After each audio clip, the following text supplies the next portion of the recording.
दोनों दल सड़क पर हैं, दोनों दल जनता के बीच हैं, अपनी बात समझाने की कोशिश कर रहे हैं। एमपी में अब जनता के मानस में अपना अपना एजेंडा सेट करने की होड़ शुरू हो चुकी है। ये तस्वीरें भी कुछ यही इशारा कर रही हैं।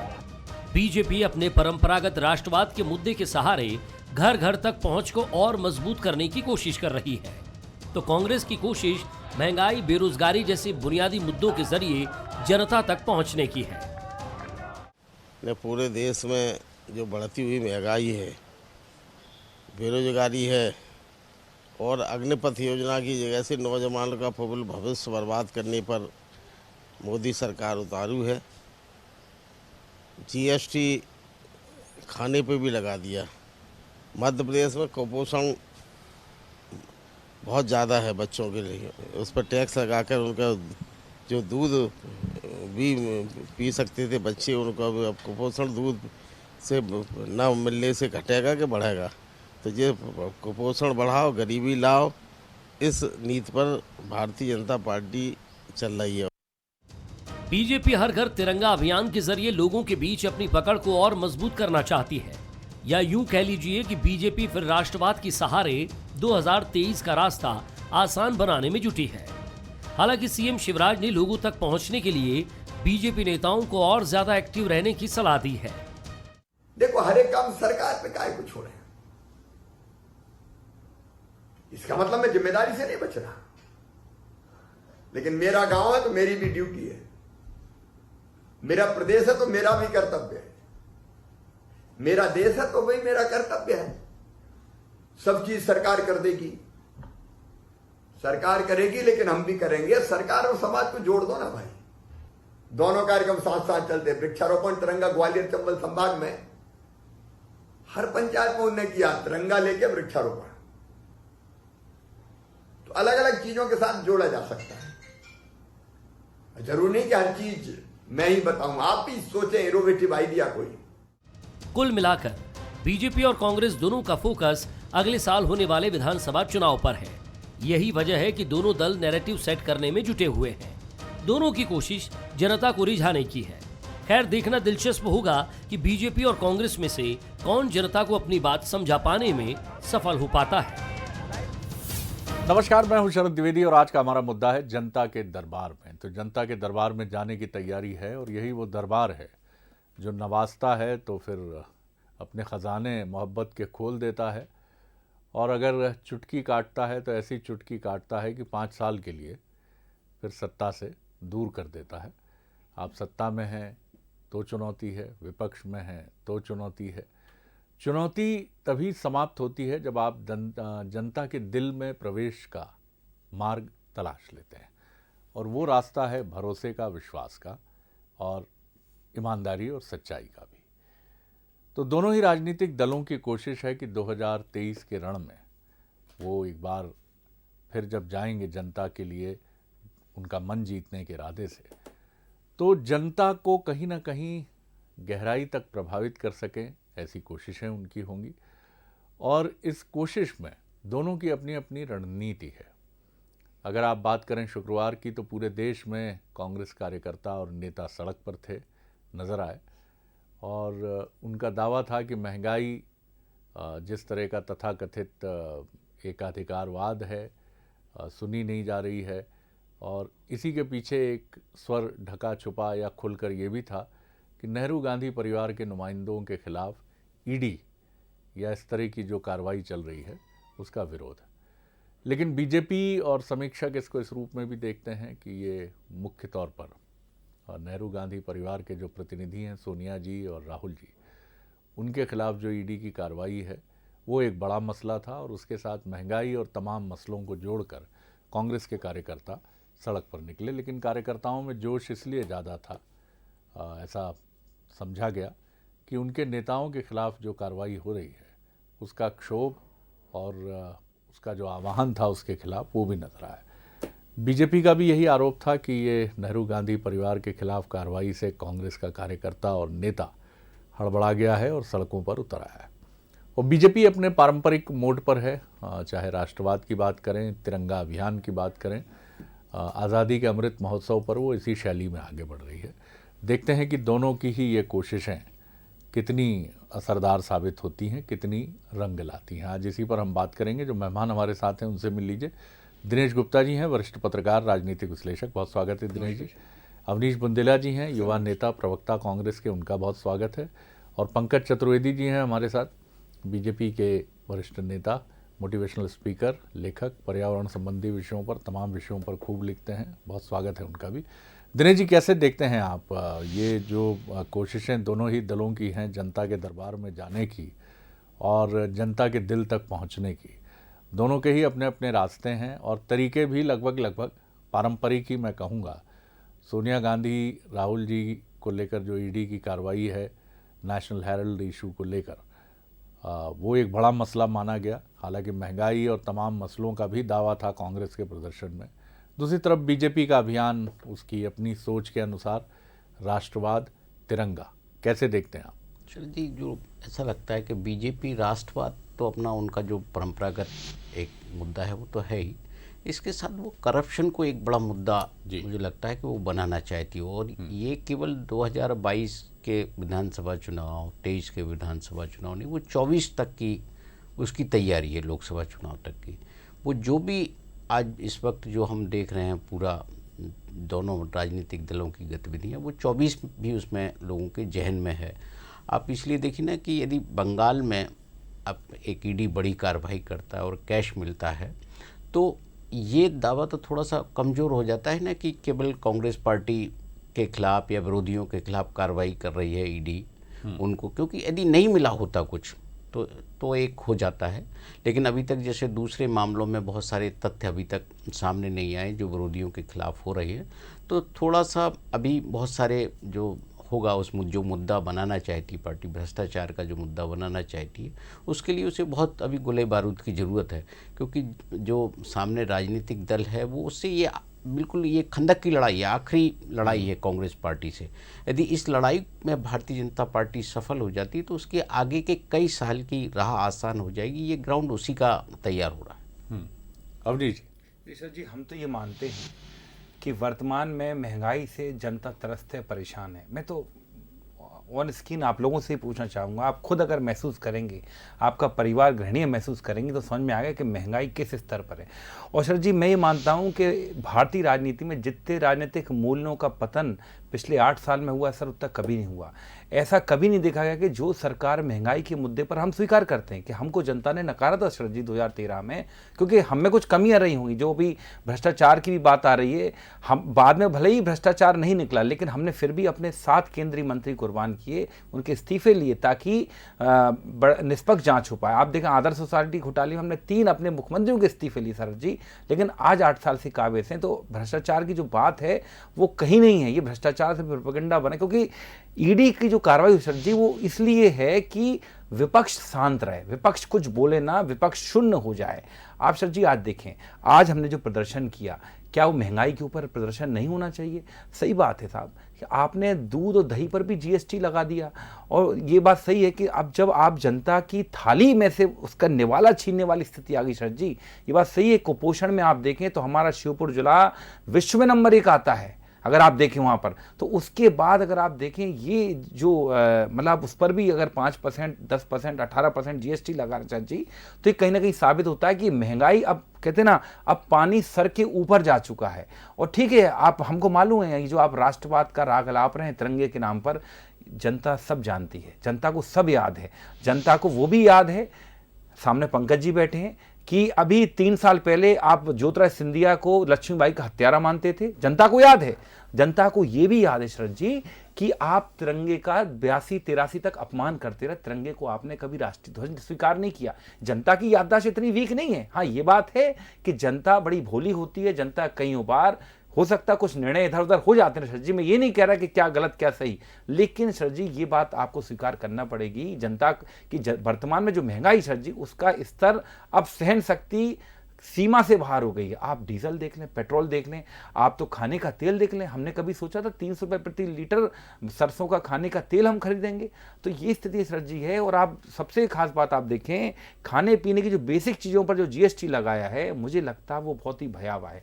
इन सब चीज़ों को लेकर हम गए थे। अब इसको भले ही आप 2023 से जोड़ सकते हैं, 2024 से जोड़ सकते हैं। हम तो साबिक सशक्त विपक्ष के तौर पर जनता की आवाज़ को बुलंद करने का प्रयास कर रहे हैं। ईडी वाला मसला भी तो था सर। ईडी सर, आप देखिए सर, ये बात ठीक है जी। अभी दिनेश गुप्ता जी ने बड़ी अच्छी बात कही कि बंगाल में भी कार्रवाई, ठीक है, जिन पर कार्रवाई हुई आप उनके घर में नोट निकले, आप उनको गिरफ्तार करिए। लेकिन सर जी, ये नहीं लगता कि आपको हमारे नेताओं को बेवजह परेशान किया जा रहा है? मल्लिकार्जुन खड़गे जो विपक्ष के नेता हैं सदन में, आप मतलब ये बात सही है कि पहली बार ऐसा हुआ है कि वो सदन के दौरान सदन की कार्रवाई, जहां आप ही तो दुहाई देते हैं कि लाखों करोड़ रुपए जनता का खराब होता है, खर्च होता है, और आप उस व्यक्ति को डिस्टर्ब करके आपसे आप 4 दिन बाद पूछताछ नहीं कर सकते थे।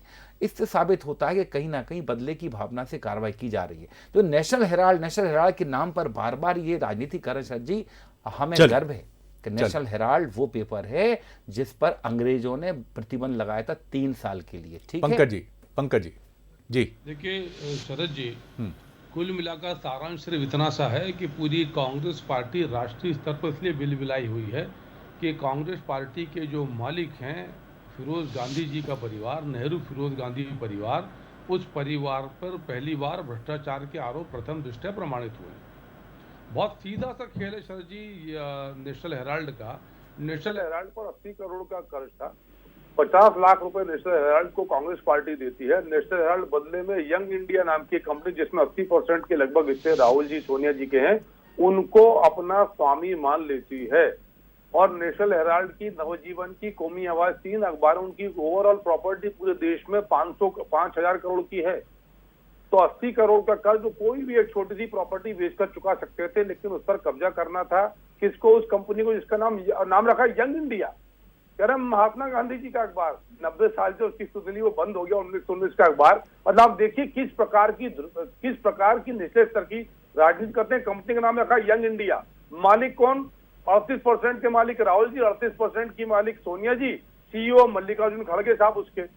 और वोरा जी हमारे मध्य प्रदेश के थे, दिवंगत होगा, उनका नाम जो जाकर वोरा जी ने किया। शर्म नहीं आती आपको?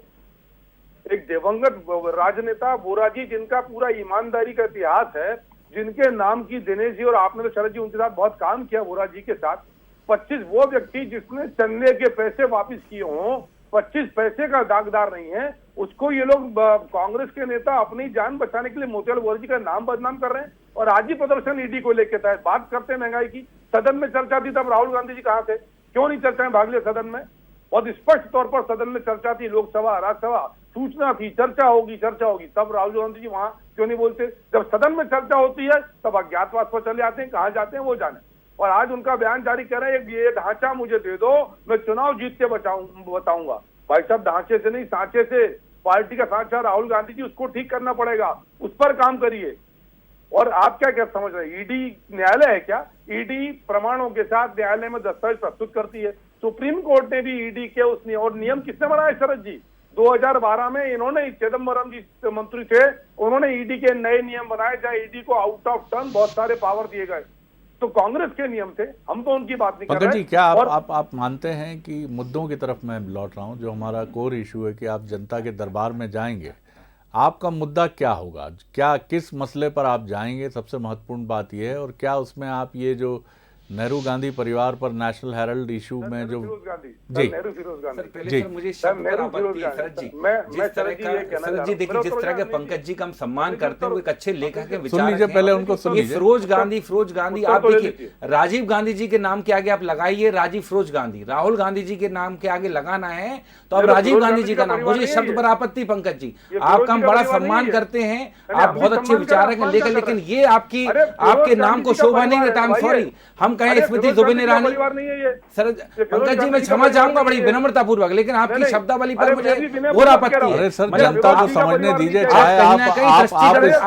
चाहे आप स्मृति जुबिन ईरानी कहें या वो फिरोज गांधी कहें, ये जनता पर छोड़ दीजिए ना, वो देख लेगी इसको। जी बोलिए पंकज जी, बहुत जल्दी लगता है। नहीं, अरे फिरोज जी का परिवार नहीं, क्या इसमें आपत्ति? बोलिए पंकज जी, इस पे मत अटकिए। लेकिन आप जिस पर्पज से उपयोग कर रहे हैं पंकज जी, वो हमें मालूम है। हम भी 2 रोटी खाते हैं। नहीं सर, महंगाई के जमाने में हम भी थोड़ा सा घी जनता पर छोड़ दीजिए ना, जनता तय कर लेगी। आप जनता बहुत समझदार है सर, जनता देख लेगी। नाम बताने पर तकलीफ है, फिरोज नहीं, हमें तकलीफ नहीं है, लेकिन आप जिस पर्पज से नाम बता रहे हैं। चलिए मुद्दे की तरफ लौटे, हम मुद्दे की तरफ। हम कभी कहते हैं ज्योतिराव माधवराव सिंधिया, हम कभी कहते हैं शिवाजी राव सिंधिया। गलत चीज है, बोलो ना, आप गलत चीज कर रहे हैं। मुझे आपत्ति है पंकज जी इस बात पर, मैं क्षमा चाहूंगा, आप विनम्रतापूर्वक। मैं विनय पूर्वक नाम ले नहीं, देखिए आप जिस पर्पज से ले रहे हैं वो पर्पज हर कोई समझ सकता है। आप कहीं ना, और सुनिए, फिरोज गांधी जी के बारे में जो आपने भ्रांतियां फैलाई, जरा अध्ययन करिए। आप बहुत अच्छे अध्ययन करता है, जरा अध्ययन करिए। आप नहीं, उन्होंने कुछ कहा ही नहीं है, सिर्फ नाम लिया है। नाम में क्या रखा है साहब, विद्वानों ने कहा है नाम में क्या रखा है, कर्म महत्वपूर्ण है, नाम में क्या रखा है। और आप जिस तरफ इशारा कर रहे हैं जनता, में इसीलिए बार बार आपसे कह रहा हूं कि चाहे कांग्रेस बीजेपी को लेकर आरोपित करे या बीजेपी कांग्रेस को लेकर आरोपित करे, ये पब्लिक है, सब जानती है, वो सबका विश्लेषण करती है। आप भी 2018 में कोई लूजर नहीं रहे हैं, आपने सरकार बनाई है। तमाम चीज़ों के बीच में से बीजेपी की सरकार लंबे समय तक मध्य प्रदेश में रही है। आप दोनों कोई कमतर खिलाड़ी नहीं है, और इन सब विषयों से विचलित ना होकर मुद्दे की तरफ लौटे। पंकज जी। सर जी, मैं निवेदन कर रहा था कि मुद्दे बहुत स्पष्ट हैं।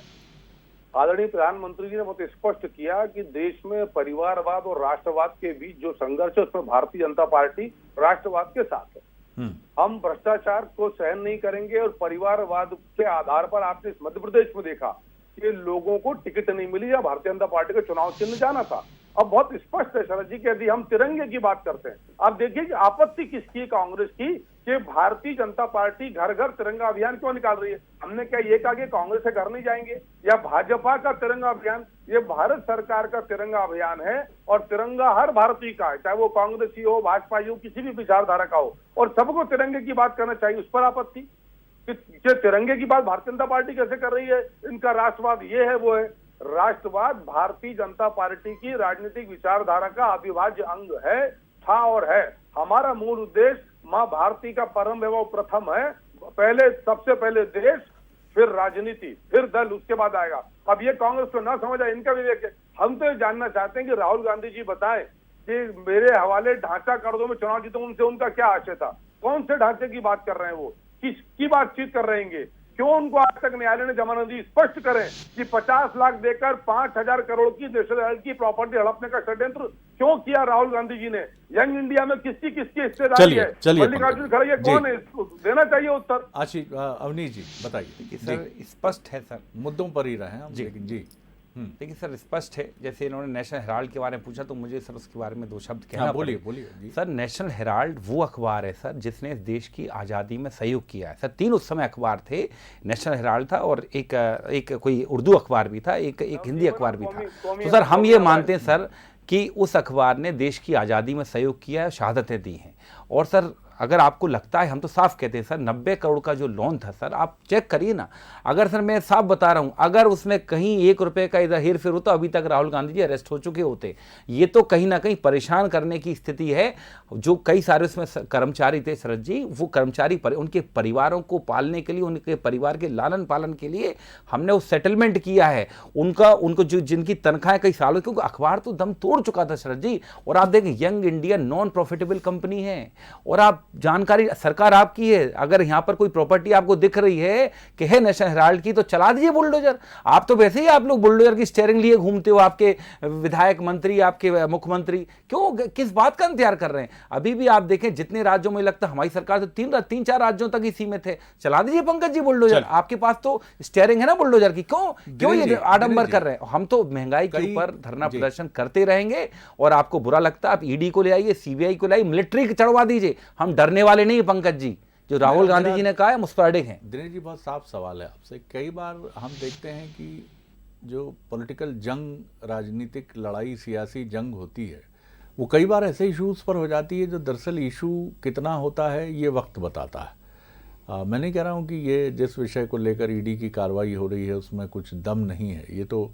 जांच प्रक्रिया, और अगर ये न्यायालय के दरवाजे तक पहुँचेगा ही मसला, वहाँ से चीज़ें स्पष्ट होंगी। लेकिन सवाल है कि क्या ये जनता को प्रभावित करने वाले विषय हैं? कांग्रेस जिस तरह से इस विषय को लेकर डिफेंड कर रही है, क्या वो बिल्कुल क्लियर इसमें जनता को मैसेज देने में कामयाब हो रही है कि उसके प्रमुख नेताओं का इसमें कोई हाथ नहीं है? और बीजेपी जिस तरह से ये कोशिश कर रही है कि इस मामले में कांग्रेस के प्रमुख नेता दोनों जो हैं वो प्रश्नों के दायरे में खड़े हों और उनको राजनीतिक नुकसान भी हो और जनता के बीच में, क्या आप इसको बड़ा विषय मानते हैं या आपको लगता है कि ये विषय उतना बड़ा नहीं है जितना दोनों तरफ से कोशिश हो रही है बताने की? देखिए शरद जी, विषय तो बड़ा है वो, क्योंकि आप और पीछे हम जाएंगे ना तो गांधी परिवार के खिलाफ जब भी विरोधी दल की सरकार रही तो कोई ना कोई जांच हमेशा चलती रही। अब बोफोर्स का इशू तो बहुत लंबा चला, विश्वनाथ प्रताप सिंह जी के कार्यकाल में भी रहा, फिर अटल बिहारी वाजपेयी जी के कार्यकाल में भी रहा, तो लगातार कोई ना कोई चलता रहा। अब चूंकि जिस तरह से नेशनल हेराल्ड का इशू आया है और जिस तरह से सोनिया गांधी और राहुल गांधी से पूछताछ हुई है, तो कहीं ना कहीं जो एक बेसिकली प्रतीक है, यदि कांग्रेस पार्टी है तो कांग्रेस पार्टी की जड़ क्या है, वो गांधी परिवार। तो गांधी परिवार यदि किसी तरह से कमज़ोर होगा तो कांग्रेस कमज़ोर होगी। तो राजनीतिक तौर पर यदि आपको कुछ हासिल करना है तो सबसे पहले तो गांधी परिवार को कमज़ोर करना होगा। इसकी कोशिशें लगातार चल रही हैं। और एक जो दूसरी चीज़ें जिस तरह की जांच हो रही हैं या जिस तरह की कार्रवाई हो रही है, तो एक धारणा तो बन रही है कि कहीं ना कहीं कुछ राजनीतिक प्रभाव की हैं, कुछ जो है अपने उसके जो जिस तरह के सियासी जो जिस तरह के उनके रहते हैं समीकरण, उस हिसाब से भी कार्रवाई हो रही है। तो ये जो है मुद्दे जनता में, वो देखिए ना, जब चुनाव आते हैं तो एकदम मुद्दे बदल जाते हैं, क्योंकि हम देखते हैं ना जैसे राष्ट्रवाद का या तिरंगा का जो विषय है, यदि इस पर अब विवाद होने लगे, बहस होने लगे, जबकि कांग्रेस पार्टी को तो इसका समर्थन करना चाहिए क्योंकि 75वां साल है, ये कोई राजनीतिक एजेंडा नहीं है। क्योंकि 75वां साल यदि भाजपा की सरकार में आया है तो उसका क्या करना चाहिए कि जश्न नहीं मनाना चाहिए, मनाना चाहिए, क्योंकि ये जो है ये विरोध का विषय नहीं होती कुछ जो अवसर होते हैं। लेकिन ये संदेश ऐसा जा रहा है कि जैसे इस कार्यक्रम का आप विरोध कर रहे हैं अवनीश जी? कांग्रेस विरोध कर रही है सर। 9 तारीख से हम खुद तिरंगा यात्रा निकल रहे हैं, हर जिलेवार हम 75 किलोमीटर पूरा चलेंगे, 15 तारीख तक यात्रा। बीजेपी की जो यात्रा है, आखिर आप वो देश के तिरंगे के सम्मान की यात्रा है सर, भाजपा उसके तो साथ है ना आप, मतलब भले ही आप उससे अपने को एफिलिएट ना करें, आपकी यात्रा आपकी अलग से चले यात्रा, लेकिन वो यात्रा भी आप उसको उचित तो मानते होंगे। सर, इस देश का संविधान कहता है कि हर व्यक्ति अपने हिसाब से अपनी देशभक्ति प्रकट कर सकता है और अपने हिसाब से राष्ट्रीय ध्वज का सम्मान कर सकता है। हम भाजपा के कार्यक्रम में क्यों शामिल हों? ये कब हमारे अधिकार है, बिल्कुल ठीक है, ये कब हमारे कार्यक्रम में शामिल, लेकिन वो अभियान अनुचित नहीं है, ये तो आप सहमत होंगे सर। ये वही लोग हैं जिन्होंने 10 साल यूपीए 1 और यूपीए 2 में ऑन रिकॉर्ड है कि 396 दिन इन्होंने लोकसभा संसद की कार्रवाई नहीं चलनी थी। क्या वो देश का तिरंगे का अपमान नहीं था? क्या वो देश का नुकसान नहीं था? तो सर आज बात वही है कि हम इनके कार्यक्रम में क्यों, हम खुद जो तिरंगे के साथ सदैव कांग्रेस पार्टी रही, हम तिरंगे का सम्मान करना जानते हैं। हम छदम सम्मान करना नहीं वाले लोग नहीं है, ये तो छदम लोग हैं सर जो आज कर रहे हैं। बाकी ये पंकज जी का एक क्विक रिएक्शन लेता हूं। पंकज जी कुछ सेकंड्स में आपका रिएक्शन। सर जी, अभियान मध्य प्रदेश भारतीय जनता पार्टी या भारतीय जनता पार्टी का नहीं है, ये भारत सरकार का अभियान है, संपूर्ण देश के लिए अभियान है। उसका नाम है घर घर तिरंगा अभियान।